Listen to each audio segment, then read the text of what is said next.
International diplomacy faces a scenario it's never seen before, one that could reshape the rules of engagement between nations and test the limits of international cooperation.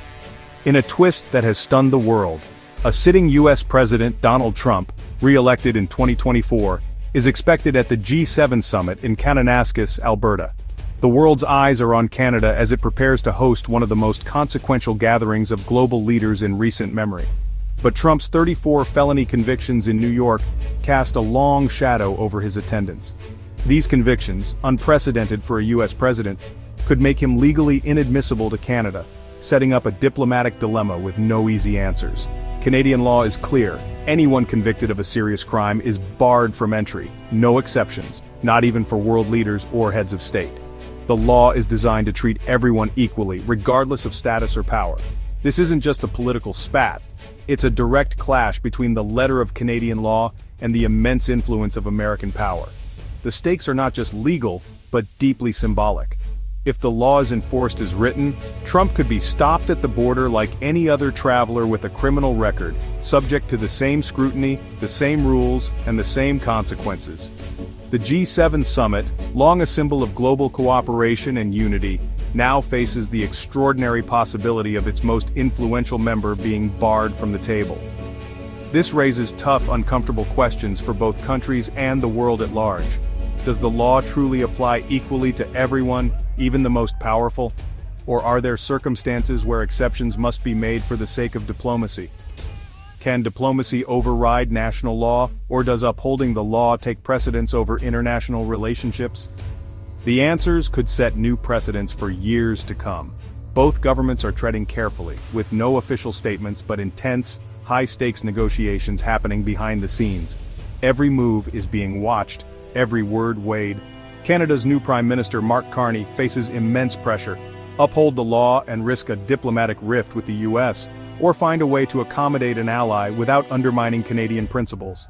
The world is watching closely, as this standoff could redefine not just U.S.-Canada relations, but the very nature of international law and diplomacy.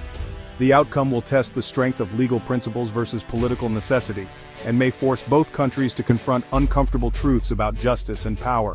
For now, the drama is unfolding quietly, but its impact could echo for years, shaping the way nations interact and how laws are applied on the world stage. The stakes couldn't be higher for both countries, and for the future of global diplomacy. What happens next could change the course of history. The G7 is an informal club of the world's top advanced economies: Canada, France, Germany, Italy, Japan, the UK, and the US. These countries are not just economic powerhouses, they also play a leading role in shaping global politics, security, and development. Together they represent a significant portion of the world's wealth and influence, making their decisions impactful far beyond their own borders. With the European Union also at the table, the G7 brings together not just individual nations, but a collective voice for the West and its allies. These nations drive much of the world's economy and share core values like democracy, open markets, and the rule of law. Their cooperation is crucial for addressing global challenges, from economic instability to security threats. The G7 isn't a formal organization, it's a forum for frank, direct talks among leaders. There are no permanent headquarters or bureaucracy, just rotating summits where leaders can speak openly and honestly. Each year, the host country sets the agenda, tackling urgent issues from economic crises to climate change, global health, and even digital security. The topics reflect the most pressing concerns of the moment, and the G7's flexibility allows it to respond quickly. When the G7 acts together, it can shape global policy in ways no single country can. Their joint statements and coordinated actions often set the tone for the rest of the world, influencing everything from trade to international aid. Past summits have coordinated responses to financial meltdowns, international conflicts, and even pandemics. The G7's ability to act swiftly has helped stabilize the world in times of crisis. The group's real power lies in building consensus and trust among allies. Behind closed doors, leaders can negotiate, compromise, and find common ground on tough issues. Personal relationships matter. Unity is the G7's engine. When leaders trust each other, they can work together more effectively and present a united front to the world. That's why the Trump situation is so disruptive. It threatens the group's foundation of shared rules and mutual respect. When one member challenges the norms, it can throw the entire group into uncertainty. The risk is real. The summit could become a symbol of division, not unity. If leaders can't agree, the G7's influence on the world stage could quickly fade. Instead of focusing on global challenges, leaders may be distracted by legal chaos and political drama, undermining the group's ability to act decisively. The world needs a strong, united G7, now more than ever. With so many global crises from war to climate change, their leadership is essential. This crisis could determine whether the G7 remains effective or loses its influence. The choices made now will shape the future of global cooperation for years to come. President Trump's history with the G7 is anything but smooth. His America First approach clashed with the group's tradition of cooperation. At the 2018 summit in Canada, Trump withdrew support for the joint statement after leaving, accusing the Canadian Prime Minister of dishonesty. This shocked allies and undermined the G7's credibility. Trump also pushed for Russia's return, despite united opposition from other members. His stance on trade, climate, and alliances often left the U.S. isolated. He imposed tariffs on allies and pulled the U.S. out of the Paris Climate Agreement.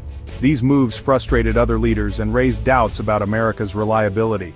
The friction from Trump's first term is the backdrop for today's standoff.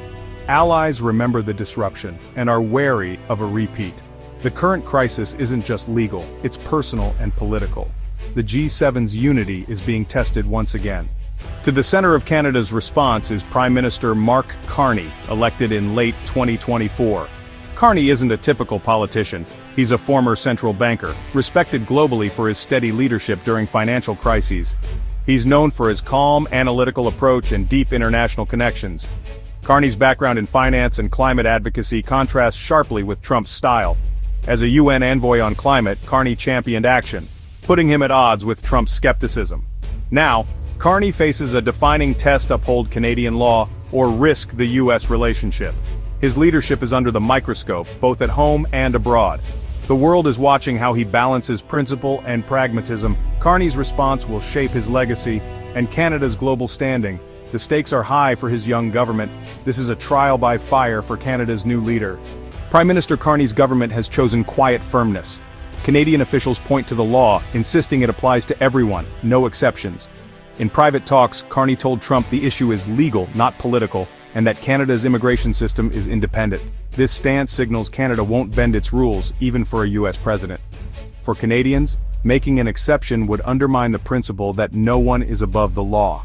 Carney frames the response as a matter of sovereignty and integrity.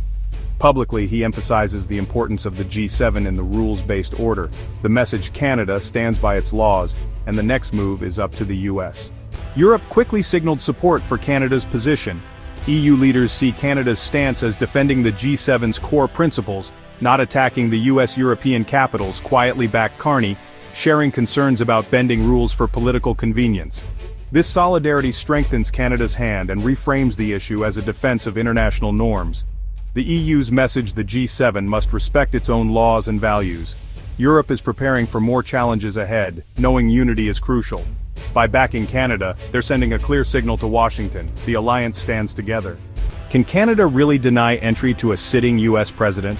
It might sound unthinkable, but legally the answer is yes.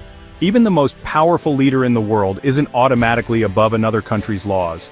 Canadian law bars entry to anyone convicted of a serious crime abroad, regardless of their status or title.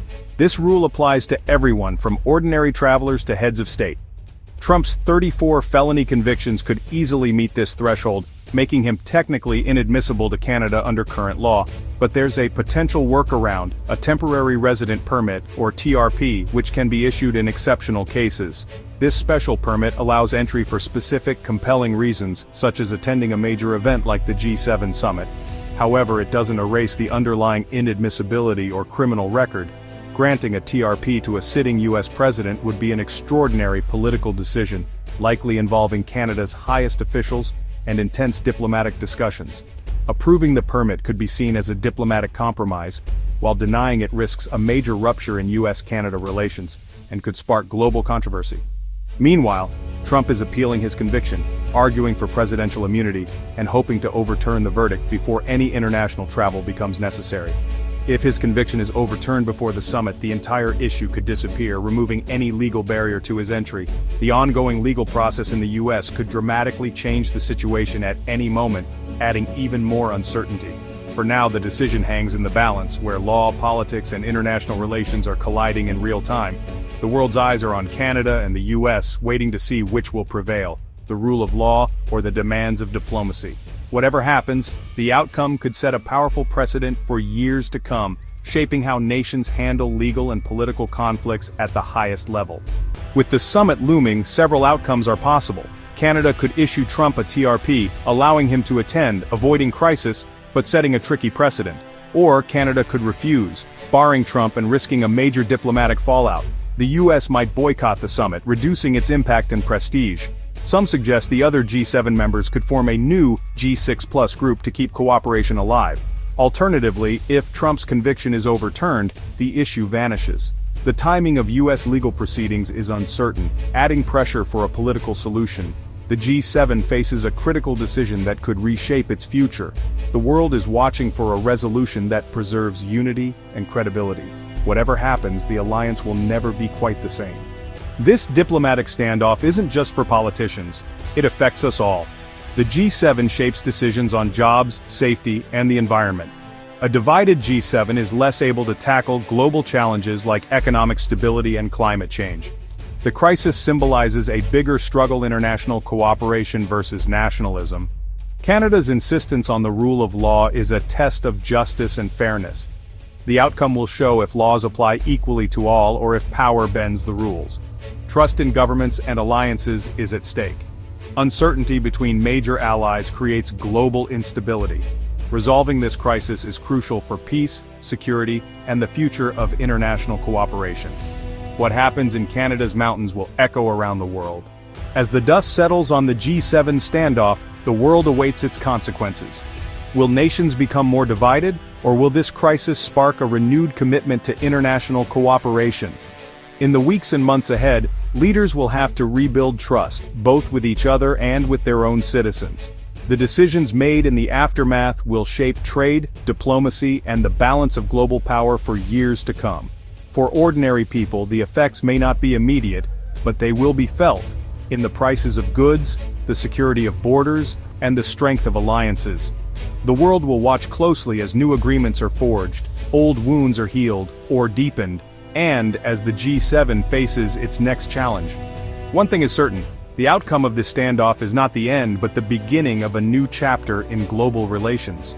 Only time will tell whether this chapter is defined by division or by a hard-won unity. As the world digests the unprecedented events surrounding the G7, the ripple effects begin to surface far beyond the summit's immediate aftermath. Markets fluctuate as investors weigh the implications of shifting alliances. Governments reassess their foreign policies, and international organizations call for renewed dialogue. For millions of people, these developments offer both uncertainty and hope. Uncertainty about what the future holds, and hope that leaders will find a path forward through cooperation rather than conflict. The legacy of this standoff will be measured not only in policy and politics, but in the lives of ordinary citizens across the globe. As we move forward, the need for understanding, resilience, and collaboration has never been greater. Only together can the world navigate the challenges and opportunities that lie ahead.